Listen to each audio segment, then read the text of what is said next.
हर खबर आप तक सबसे पहले NS9 न्यूज पर। भाजपा के पूर्व विधायक संगीत सोम फिर से गरजे, बोले राजपूत को फिर से उठाने पड़ेंगे शस्त्र। भाजपा के पूर्व विधायक और फायब्रांड नेता ठाकुर संगीत सोम काफी समय बाद एक बार फिर से मंच से गरजते हुए दिखाई दिए। विजयदशमी पर राजपूत उत्थान सभा के शस्त्र पूजन कार्यक्रम के दौरान संगीत सोम ने कहा कि आने वाले समय में शस्त्र की जरूरत पड़ेगी और राजपूत को फिर से शस्त्र उठाना पड़ेगा। कार्यक्रम में बोलते हुए संगीत सोम ने कहा कि जिस तरह से एक वर्ग विशेष की आबादी बढ़ रही है, आतंकवाद बढ़ रहा है, लोगों को टारगेट किया जा रहा है, अलगाववाद की बात की जा रही है, सिर कलम करने की बात कही जा रही है, सिर धड़ से अलग करने की बात कही जा रही है। इस सब के समाप्त करने के लिए एक बार फिर से राजपूत समाज को शस्त्र उठाना पड़ेगा। संगीत सोम ने कहा कि राजपूत जब फिर से शस्त्र उठाएगा तो फिर ना कोई अलगाव की बात करेगा, ना कोई सिर धड़ से कलम करने की बात करेगा और ना ही आतंकवाद सिर उठा सकेगा। संगीत सोम ने कहा कि आने वाला समय एक बार फिर राजपूतों का होगा। उन्होंने कहा कि सार्वजनिक मंच से समाज की बुराई नहीं करनी चाहिए, मंच से केवल समाज की अच्छाइयों को बताना चाहिए। समाज के अंदर की बुराइयों पर बात घर के अंदर बैठक कर करनी चाहिए। कार्यक्रम में मंच से बोलते हुए पूर्व विधायक संगीत सोम ने कांग्रेस को भी आड़े हाथों लिया।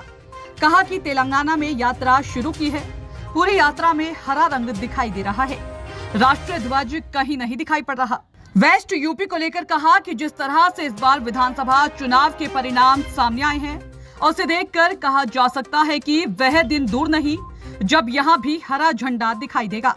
उन्होंने कहा कि यदि यह सब रोकना है तो हमें एकजुटता को बनाए रखना होगा। समाज के युवाओं ने इस देश को अपने खून से सींचा, अपनी बलि दी है, लड़ते लड़ते शहीद हो गए हैं, कभी मुड़कर नहीं देखा, अपनी मां को भी नहीं बताया कि मैं लड़ाई लड़ने जा रहा हूं देश के लिए। हजारों लाखों राजपूत युवाओं ने इस देश की आजादी के लिए संघर्ष किया है, इस देश को आजाद कराने के लिए अपनी बलि दी है। इस देश को इस तरीके से बढ़ती हुई जनसंख्या को रोकना पड़ेगा और अगर नहीं रुके तो मैं फिर एक बार कह रहा हूं, इस शस्त्र की जरूरत फिर से पड़ेगी दोस्तों। हो सकता है कुछ बहुत से लोग कहने लगे भड़काऊ बात करता है, ये भड़काऊ बात नहीं, आज की सत्ता है साहब। आप केरल में चले जाइए, अभी मैं देख रहा था एक यात्रा केरल में निकल रही है कांग्रेस की। अरे वहां झंडे तो देखिए कैसे लहराए जा रहे हैं साहब, हरा हरा दिखाई दे रहा है, राष्ट्रीय झंडा नहीं दिखाई दे रहा है, वहां हरा हरा झंडा दिखाई दे रहा है। और जहां बैठे ना पश्चिमी उत्तर प्रदेश में, वो दिन दूर नहीं जब यहां भी हरा हरा झंडा दिखाई देगा। इसलिए समझदारी से काम लीजिए। अभी मेरे भाई ने कहा कि लेके सहारनपुर से और वहां तक 14-15 विधायक हुआ करते थे, आज 3 रह गए। मैं कहना चाहता हूं आपकी स्थिति ये रह गई तो आने वाले समय में 3 भी नहीं रहेंगे, ये ध्यान रखना। इसलिए मजबूती से रहिए, खड़े होइए और मजबूती से होकर काम करिए। और मंचों के माध्यम से एक बात का हमेशा कहना चाहता हूं और हर मंच पे कहता हूं, हमारे वक्ता मंच पे आते हैं और आते ही समाज की बुराई गिनाना शुरू कर देते हैं। मेरे हाथ जोड़ के आपसे विनम्र निवेदन है कि समाज की बुराई मंच से मत गिनाइए, समाज की अच्छाई मंच से बताइए, बुराई घर में बैठ के करिए, मंचों से बुराई मत करिए। दोस्तों बात बताइए, जिस ग्राउंड में आप कार्यक्रम की घोषणा किए हैं, इस कार्यक्रम में लाखों आदमी कोने में समा जाते हैं। इंदिरा गांधी भी आई थी तो इसी में हेलीकॉप्टर उतरा था, इसी में बसें खड़ी हुई थी और इसी में भीड़ हुई थी, तब भी भरा नहीं गया था, मंच आगे बनाना पड़ा था। दोस्तों जब मैंने उनकी बात सुनी, मैं रात को गया और मंच मैंने देखा सही में हमारे लोग आगे मंच बनवा रहे थे। मैंने पूछा ये आगे क्यों बनवा रहे हैं? कि भैया पीछे पर्दा लग जाएगा जिससे भीड़ पूरी दिखाई दे, पीछे खाली दिखाई ना दे, इसलिए हम आगे लगा रहे हैं।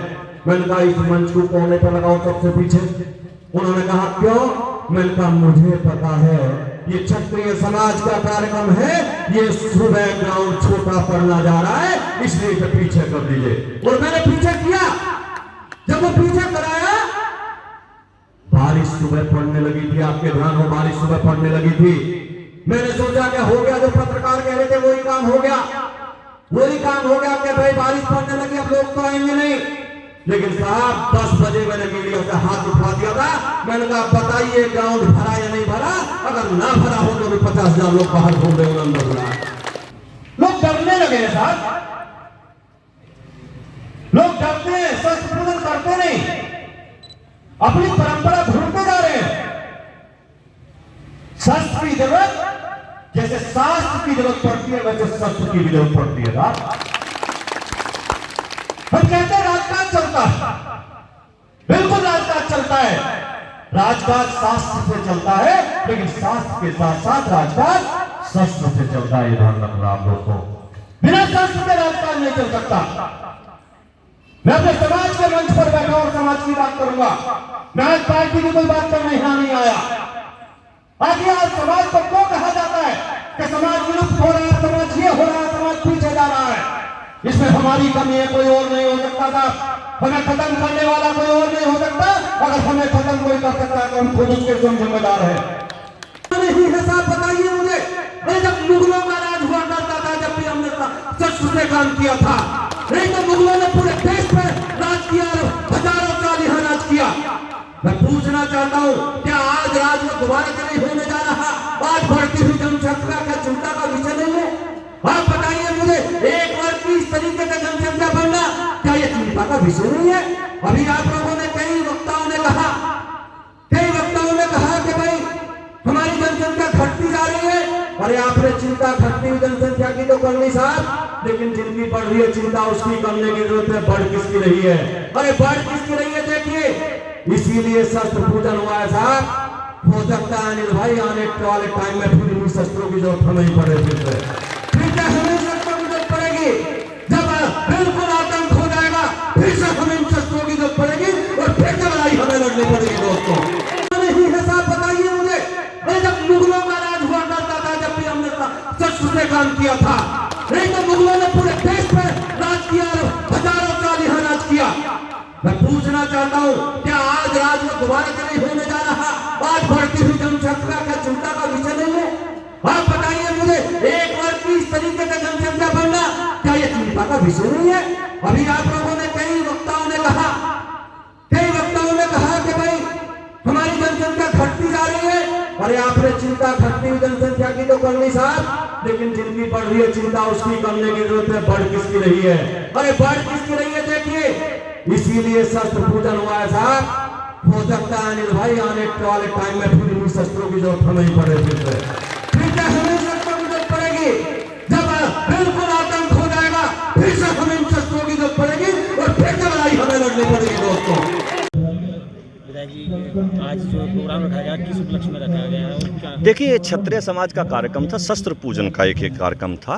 राजपूत उत्थान सभा ने एक कार्यक्रम रखा है और शस्त्र पूजन का ये कार्यक्रम यहाँ रखा है, क्योंकि आने वाले समय में अब शस्त्र की जरूरत जरूर पड़ेगी। जिस तरीके से एक वर्ग की आबादी बढ़ती जा रही है, जिस तरीके से आतंक फैलता जा रहा है, जिस तरीके से हर आदमी को टारगेट किया जा रहा है, जिस तरीके से हर आदमी को कहा जा रहा है कि सर धड़ से अलग कर देंगे, सर कलम कर देंगे, उसके लिए राजपूत समाज को ही फिर से शस्त्र उठाना पड़ेगा। और जब राजपूत समाज शस्त्र उठाएगा तो न सर से धड़ अलग करने की कोई बात करेगा, न देश में आतंक की बात करेगा, न देश में आपस में भटकाव की बात करेगा। ये राजपूत समाज फिर से शस्त्र उठाएगा। देखिए, अभी जो आप सर धड़ से अलग करने की बात कर रहे हैं, बुलंदशहर में भी परसों भाइयों के गले काट दिए, मेरठ में भी एक त्यागी समाज। इसीलिए मैंने आपसे बताया ना कि शस्त्र की जरूरत पड़ेगी। राजपूत समाज शस्त्र उठाएगा और फिर से राजपूत समाज शस्त्र उठाएगा।